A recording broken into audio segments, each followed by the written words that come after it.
اللہ تعالیٰ نے قرآن مجید میں ارشاد فرمایا کہ الأخلاء یومئذ بعضهم لبعض عدو إلا المتقین۔ فرمایا بڑے گہرے دوست بھی قیامت والے دن دشمن بن جائیں گے سوائے ان کے جو پرہیزگار ہوں گے۔ پرہیزگار لوگوں کی دوستیاں قیامت والے دن بھی قائم رہیں گی، باقی جو گہرے ترین دوست ہوں گے وہ قیامت والے دن دشمن بن جائیں گے۔ الا المتقین، سوائے پرہیزگاروں کے۔ دنیا میں آپ کو کوئی شخص ایسا نہیں ملے گا جس کا کوئی دوست نہ ہو، اور وہ لوگ بھی بڑی کثرت سے ملیں گے جو دوستوں کا شکوہ بہت کرتے ہیں۔ دوستیاں لگانا، دوست بنانا، تعلقات استوار کرنا یہ منع نہیں، شرط یہ ہے کہ دوستی اللہ تعالیٰ کی رضا کے لیے لگائی جائے۔ ہمارے ہاں جتنی تیزی کے ساتھ دوستیاں لگتی ہیں اس سے زیادہ تیزی کے ساتھ دوستیاں ٹوٹ جاتی ہیں۔ اس کی سب سے بنیادی اور اہم وجہ یہ ہوتی ہے کہ ہمارے ہاں دوستیوں کا جو معیار ہوتا ہے وہ دنیاوی لالچ ہوتا ہے۔ ہم اپنے مخصوص مفادات کی خاطر دوستی لگاتے ہیں، اور جب تک ہمارا وہ مفاد پورا ہوتا ہے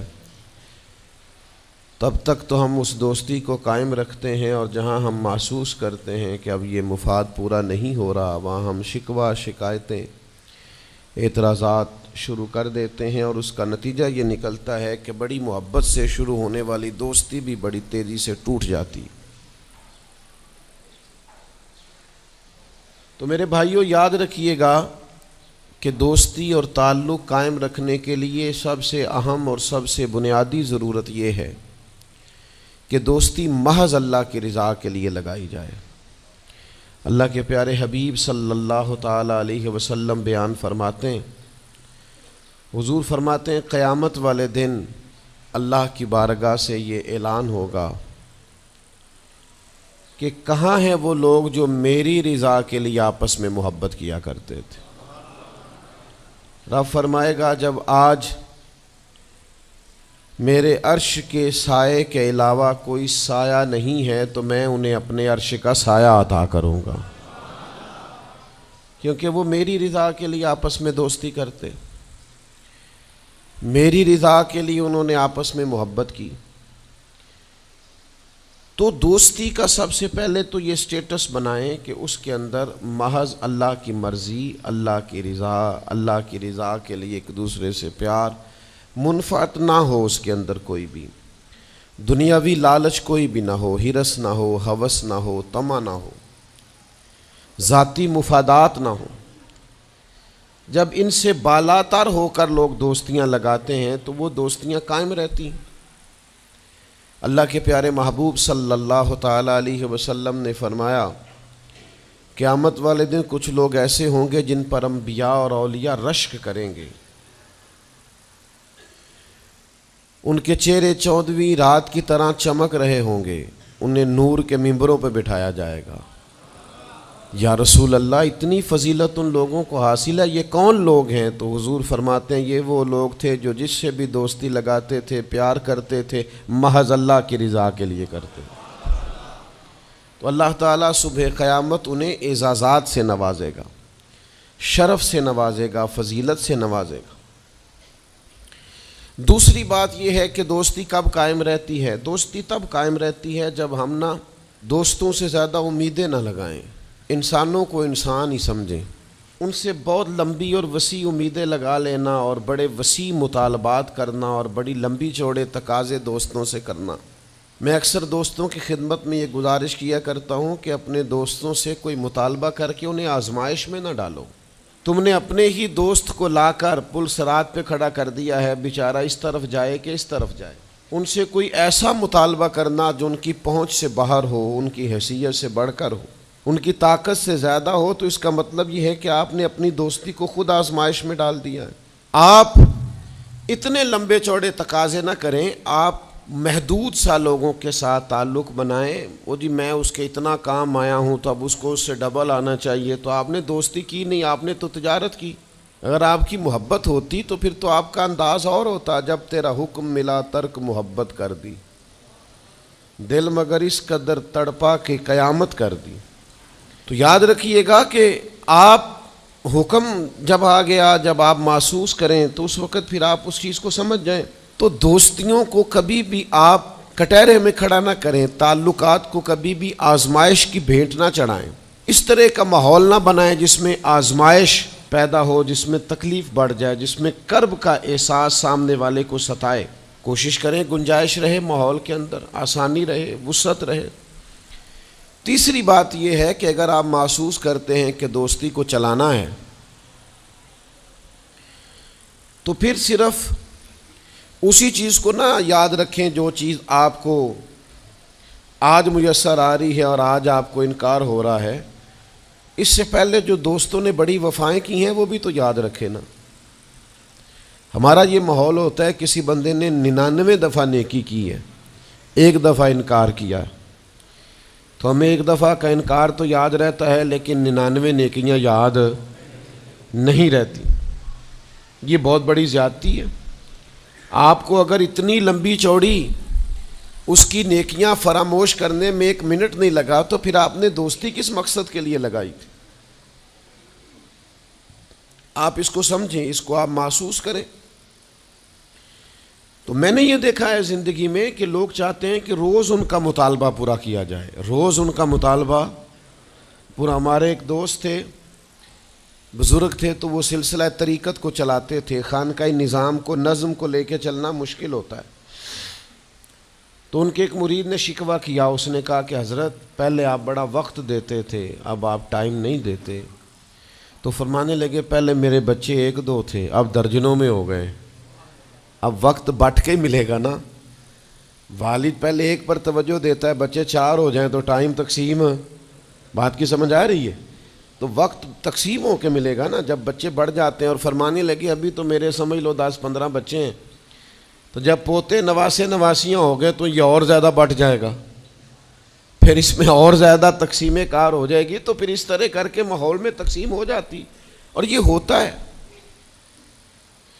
یہ ایک صورت ہے۔ آپ دیکھیے نا، کبھی ایسا بھی ٹائم تھا حجر اسود پر کہ اس کو ہاتھ لگا کے آپ چوم لیتے تھے، اور ڈھیروں وقت صحابہ اس پر چہرے رکھ کے رویا کرتے تھے۔ پھر ایسا وقت آیا کہ چھڑی لگا لو بھائی، چھڑی لگا کے پیچھے ہٹ جاؤ، اور اب ایسا ٹائم ہے کہ آپ دور سے استلام کر لیں۔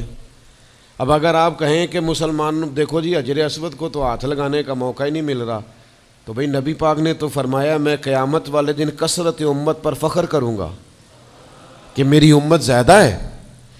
تو یہ تو تعداد کا بڑھنا، یہ تو کثرت کا ہونا، یہ تو باعث ناز اس کو سرکار نے کہا۔ اب آپ دائروں میں محدود کرنا چاہتے ہیں، آپ اس طرح کا ماحول بنانا چاہتے ہیں کہ کوئی شخص مقید ہو جائے، وہ اس دائرے سے باہر نہ نکلے، تو یہ تو بات درست نہیں ہے۔ تو کوشش کرنے کا مقام یہ ہے کہ آپ دوسروں کے لیے بھی گنجائش پیدا کریں، دوسروں کے لیے بھی آسانی کرنے کی کوشش کریں، پھر تعلق برقرار۔ اور پھر آپ پچھلی نیکیاں بھی تھوڑی یاد رکھیں کہ اس سے پہلے اس نے بڑی نیکی کی، بڑی محبت کی، تو پچھلی نیکیاں بھی دوستوں کی یاد رکھیں۔ صحیح بخاری سے ایک حوالہ عرض کرتا ہوں، نبی پاک صلی اللہ تعالیٰ علیہ وسلم کا نا ایک راز لیک ہو گیا۔ حضور مکہ مکرمہ پر حملہ کرنا چاہتے تھے، تو ایک خط لکھ کے دیا گیا ایک عورت کو کہ جا کے پہلے سے آگاہ کر دو مکے والوں کو کہ تم پر حملہ ہونے والا ہے۔ اس عورت نے وہ خط اپنے بالوں میں چھپایا اور وہ نکل گئی۔ اللہ تعالیٰ نے محبوب پاک کو اطلاع دی، حضور علیہ الصلاۃ والسلام نے حضرت مولا علی کو 2 صحابہ کے ساتھ بھیجا، فرمایا مقام خاک پر تمہیں ایک بی بی ملے گی، اس کے پاس سے خط ہے جو کفار کی طرف جا رہا ہے، اسے گرفتار کرو، وہ خط لے لو اور واپس آ جاؤ۔ حضرت مولا علی شیر خدا رضی اللہ تعالیٰ عنہ وہاں پہنچ گئے، اس خاتون کو گرفتار کر لیا، اس کو کہا وہ خط دے، وہ کہنے لگی میرے پاس تو نہیں ہے، کوئی خط نہیں۔ تو حضرت علی فرمانے لگے چونکہ میرے نبی نے کہا ہے تو خط تیرے پاس ہی ہے۔ ساڈے نبی دی زبان ساڈے واسطے قرآن، وہ زبان جس کو سب کن کی کنجی کہیں، اس کی نافذ حکومت پہ لاکھوں خط تیرے پاس ہے۔ آپ نے تلوار نکال لی، فرمایا نکالتی ہے کہ نہیں؟ اس نے بال کھولے، خط نکال دیا۔ وہ خط جب کھولا تو خط لکھا تھا حضرت حاتم بن نبی بلتا رضی اللہ تعالیٰ عنہ، بدری صحابی ہیں۔ وہ خط لے کے آ گئے، نبی پاک کی بارگاہ میں پیش کیا۔ حضور نے خط کھولا، حضرت عمر کہنے لگے مجھے اجازت دے میں اس کی گردن کاٹوں، اس نے ہمارا راز فاش کیا ہے۔ کتنی بڑی بات ہے۔ قرآن مجید کی سورہ ممتحنہ اس وقت نازل ہوئی تھی جب یہ واقعہ ہوا تھا۔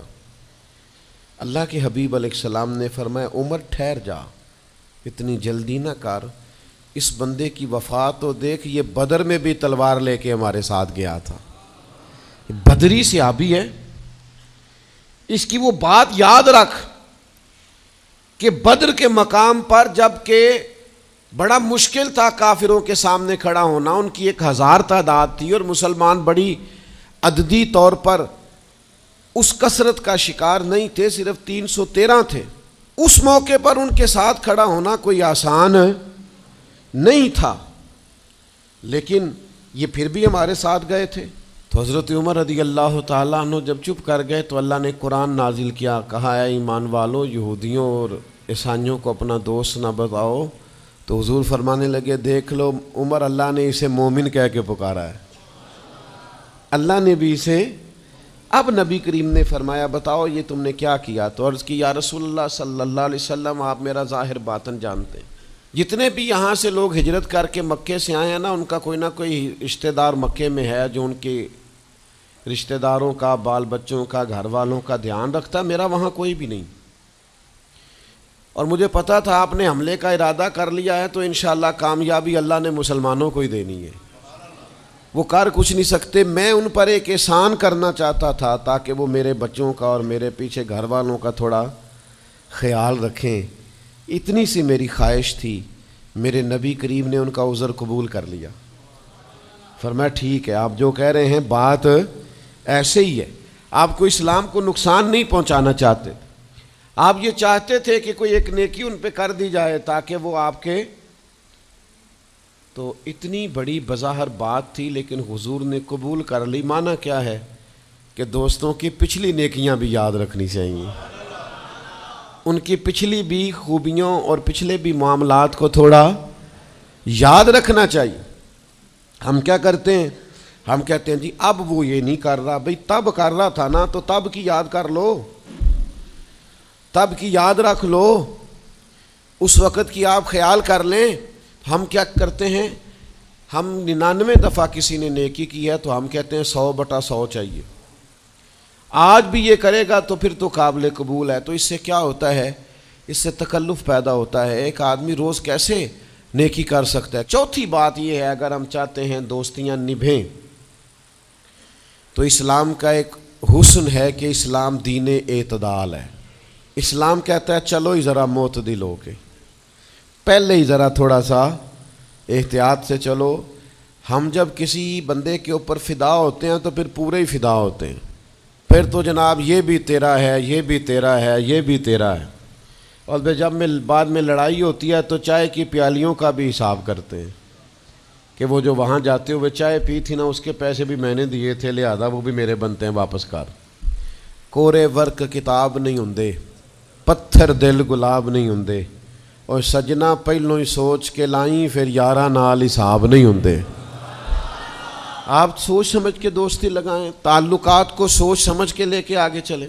نبی پاک صلی اللہ علیہ وسلم نے فرمایا وقفے سے ملا کرو محبت بڑھتی ہے، تھوڑا نا وقفے سے ملا کرو، اس سے محبت بڑھے گی۔ یہ جو بہت وارفتگی ہے نا، بہت وارفتگی ہے، بہت جوش ہے، تو اس کا نتیجہ یہ نکلتا ہے کہ جتنی زور سے گیند دیوار سے لگتی ہے پھر اتنی زور سے ہی گیند واپس آتی ہے، اس کے نتائج ٹھیک نہیں نکلتے۔ تو عرض یہ کرنا چاہتا ہوں کہ اعتدال میں رہیں، معتدل رہیں، آپ اس حد سے تجاوز ہی نہ کریں۔ میرے پاس یہاں ایک دوست آئے تو مجھے کہنے لگے جی میرا دوست بڑا اچھا تھا، بڑا نائس تھا، بڑا بہترین تھا، بڑا پیارا تھا، میرے ایک دوسرے دوست نے اسے خراب کر دیا۔ تو میں نے کہا وہ دوسرا دوست میں سمجھا نہیں. کہنے لگے یہ میرا پرانا دوست تھا جس نے اسے خراب کیا, اور جسے کیا وہ نیا تھا 2-4 سال. اس کی میں نے دوستی لگائی تھی, اب وہ دونوں ڈائریکٹ ہو گئے اور مجھے انہوں نے بیچ میں سے نکال دیا ہے. تو میں نے کہا یہ تو اکثر ہوتا ہے, پہلی دفعہ تو نہیں ہوا, اس طرح تو ڈھیر دفعہ ہوتا ہے. کہنے لگے میں کروں کیا, میں نے بڑا شور کیا ہے, ان کو اپنے احسان بھی یاد کرائیں پر وہ مانتے نہیں. میں نے کہا اب حل ہے نا, تھوڑا چپ کر جا کچھ عرصے کے لیے, تھوڑی خاموشی اختیار کر. جو چپ کر جاتا ہے وہ بھی بچ جاتا ہے. اگر تم چاہتے ہو کہ یہ دوستی پھر سے بحال ہو جائے تو زیادہ شکوے نہ کرو, زیادہ شکایتیں.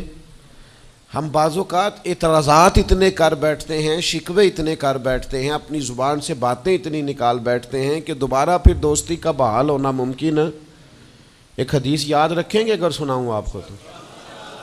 نبی پاک صلی اللہ تعالیٰ علیہ وسلم نے فرمایا کسی سے دشمنی بھی کرو تو اعتدال سے کرو, ہو سکتا ہے کل کو وہ تمہارا دوست بن جائے.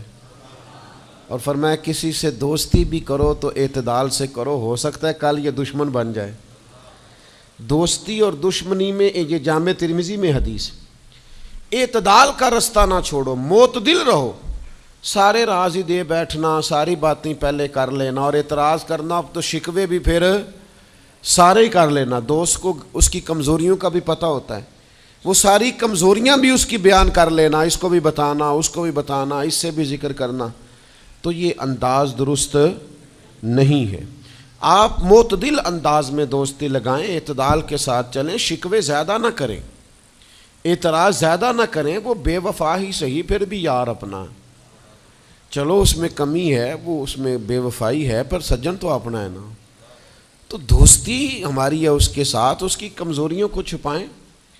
آپ اس معاملے پر تھوڑا سا اپنے ظرف کو کشادہ کریں, آپ تھوڑی وسعت پیدا کریں. ہم سمجھتے نہیں چیزوں کو, ہم غور نہیں کرتے, اس خاص انداز میں چیزوں کو نہیں لیتے جس انداز میں چیزوں کو لینا چاہیے. ہماری ذاتی کمزوریاں ہوتی ہیں اور ہم ان کمزوریوں کا دوسروں پہ ڈال دیتے ہیں, کہتے ہیں وہ بے وفا نکل آیا. بھئی آپ بھی حد سے زیادہ فریفتہ تھے, اب آپ ہی حد سے زیادہ اعتراض کر رہے ہیں.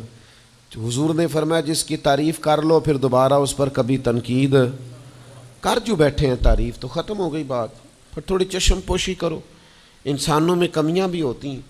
تو دوستی کو صحیح طور پر آگے لے جانے کے لیے چھٹا سبق یہ ہے کہ تھوڑی سی نا عادت عیب پوشی کی بھی بنائیں. تھوڑا پردہ پوشی کا مزاج ہو تو پھر بھی ذرا دوستی آگے. سمجھ آ رہی ہے بات کی؟ تھوڑی سی نا نظر عیب پوشی والی بھی. کچھ لوگوں کی تنقید کی آنکھیں اتنی زیادہ کھلی ہوتی ہیں کہ وہ بیچارے کسی جگہ بھی تعلق نہیں رکھ سکتے. جہاں جاتے ہیں انہیں کمیاں ہی کمیاں نظر آتی ہیں, خامیاں ہی خامیاں نظر آتی ہیں. ان کا مزاج ہی نہیں ہوتا کسی عیب کو چھپانے کا. تو آپ جس جگہ پہ موجود ہیں, جس جگہ آپ کے تعلقات ہیں, جہاں دوستی ہے, جہاں محبت ہے, وہاں تھوڑا سا عیب پوشی کا بھی مزاج ہونا چاہیے. نبی پاک علیہ السلام نے فرمایا تو کسی مسلمان کی دنیا میں پردہ پوشی کر دے, اللہ قیامت والے دن تیری پردہ پوشی فرما دے. آپ تھوڑا سا اس کا عیب چھپا دیں, بات ختم ہو گئی. تھوڑی سی پردہ پوشی کر دیں. دیکھیں نا, ہمیں حکم دیا گیا ہے شریعت میں, کسی شخص کا انتقال ہو گیا, اب کچھ لوگ اس کے غسل میں شریک ہیں, تو ان کو حکم یہ ہے کہ اگر تم نے کوئی اچھی بات دیکھی نا, خوبی دیکھی, چہرہ کھل گیا ہے, جسم تر و تازہ ہے, تو یہ سب کو بتاؤ. اور اگر تم کچھ ایسی چیز دیکھو کہ بیماری کی وجہ سے جسم اکڑ گیا ہے یا کسی وجہ سے چہرے پہ کوئی سیاہی آ گئی, جو کسی سے ذکر نہ کرو. جانے والے کے لیے تم اچھی چیزوں کو تو بیان کرو لیکن نقائص کو کبھی بھی بیان نہ کرو. اور نبی پاک علیہ السلام نے فرمایا اذکروا محاسن موتاکم, جب تم میں سے کوئی دنیا سے چلا جائے تو اس کی اچھی اچھی باتوں کا بیان کرو, اس کی اچھی اچھی باتوں کا ذکر کرو, اس کی خیر والی باتیں ڈھونڈ کے لوگوں کو سناؤ. یہ خوبی پائی جاتی تھی, یہ خوبی پائی جاتی تھی, یہ خوبی پائی جاتی. میں تھوڑے دنوں کی بات ہے, ایک جگہ پہ میں حاضر تھا, تو ایک صاحب وہاں اپنے ہی دوستوں کے کسی جھوٹ کا ذکر کر رہے تھے اور وہ کہتے ہی جا رہے تھے بڑا غلط ہے، بڑے جھوٹ بولتا ہے، بڑے جھوٹ بولتا ہے، بڑے جھوٹ بولتا ہے۔ تو ایک آدھ دفعہ میں نے ان سے کہا کہ چلیں چھوڑیں، کوئی اور موضوع بھی ڈسکس کریں۔ پھر نے کہا جی وہ بے وفا بھی بڑا ہے، مطلب پرست بھی بڑا ہے۔ پھر میں نے کہا چلیں کوئی اور موضوع بھی چھیڑیں۔ انہوں نے کہا نہیں جی وہ بندہ ہی بڑا غلط ہے۔ میں نے ان سے کہا ایک بات کروں؟ کہنے لگے کر لے۔ میں نے کہا آپ کو اس سے پیار بڑا ہے۔ کہنے لگے وہ کیسے؟ میں نے کہا آپ اس کا موضوع چھوڑنے کو تیار ہی نہیں۔ یہ جو آپ شکوہ کر رہے ہیں نا، اس کو نچوڑے نا تو اس کے اندر سے محبت چھلکتی ہے۔ آپ اس کا موضوع چھوڑنے کو تیار، یہ جو ہر بات پہ اب کبھی آپ کہتے ہیں جھوٹا بڑا ہے، کبھی کہتے ہیں بدعہد بڑا ہے، کبھی آپ کہتے ہیں وہ مطلب پرست بڑا ہے، تو 3-4 دفعہ آپ سے کہا ہے موضوع بدل دیں تو نہیں نہ بدل رہے۔ اس کا مطلب یہ ہے کہ آپ کو اس شخص سے محبت، تو یہ جو آپ شکوے کر رہے ہیں نا بار بار، اسے بھی نچوڑیں تو اس کے اندر سے محبت چھلک رہی ہے۔ وہ جو باپ بار بار کہتا ہے نا فلانا منڈا میرا بڑا نافرمان ہے، تو اصل میں والد کو پیار ہوتا ہے۔ وہ بار بار جو اس کا ذکر کرتا ہے، بار بار لوگوں کے سامنے، اچھا بچہ کہہ رہا ہوتا ہے مجھے بدنام کر رہے ہیں، یہ دیکھیں جی بار بار ہر جگہ سے یہ میری شکایتیں کرتے ہیں، تو اصل بات کیا ہوتی ہے؟ اصل بات یہ ہوتی ہے کہ اس بندے کو اس سے محبت بہت زیادہ ہے، وہ چاہتا ہے اس پیار کے سبب سے، اس محبت کی وجہ سے کہ وہ بار بار اس کا ذکر کرے، بار بار اس کا تذکرہ کرے، تو تھوڑی عیب پوشی کا مزاج بنائیں، تھوڑا درگزر کی طبیعت بنائیں، تھوڑا ماحول کے اندر اس طرح کا مزاج لے کے آئے۔ ہم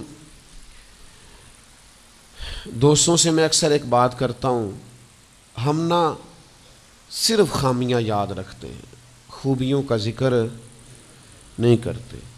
اس کا نتیجہ یہ نکلتا ہے کہ ہماری دوستیاں تیزی سے ختم ہوتی ہیں، تعلقات زیادہ دیر پا ہوتے نہیں، چلتے نہیں۔